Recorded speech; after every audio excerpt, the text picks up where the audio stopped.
সভাপতি, মঞ্চে উপবিষ্ট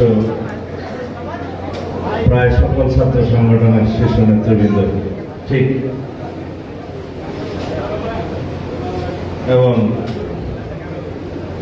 গণতান্ত্রিক আন্দোলনের যোদ্ধারা, সবাই বলে জুলাই যোদ্ধা, আমি বলি গণতান্ত্রিক আন্দোলনের যোদ্ধা। সবসময় গণতন্ত্রের জন্য সংগ্রাম করেছে, স্বাধীনতার জন্য যুদ্ধ করেছে। এই ঢাকা বিশ্ববিদ্যালয়ের ছাত্ররা নেতৃত্ব দিয়েছে। সুতরাং বাংলাদেশের অভ্যুদয়ের ইতিহাস থেকে তার আগে পর্যন্ত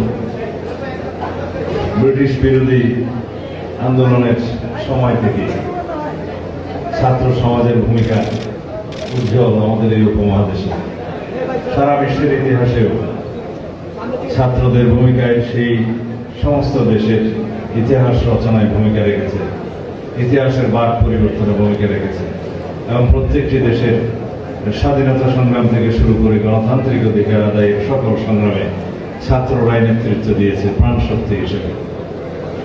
একইভাবে ঢাকা বিশ্ববিদ্যালয়ে 24শে জুলাই যে আন্দোলনের স্ফুলিঙ্গ প্রকাশিত হয়েছে তার সফল পরিণতি হিসাবে 5ই আগস্ট ছাত্র গণ অভ্যুত্থানের সফল সমাপ্তি হয়েছে। বাংলাদেশ গণতান্ত্রিকভাবে অবমুক্ত হয়েছে। এই দেশের বিলুপ্ত গণতন্ত্রকে আমরা আবার মুক্ত করতে পেরেছি। সেই সময়কার 15ই জুলাই আমি তখন নির্বাসনে, কিন্তু আমার সমস্ত মনোযোগ, আমার সমস্ত সহযোগিতা সবকিছু এই আন্দোলনের সাথে ছিল।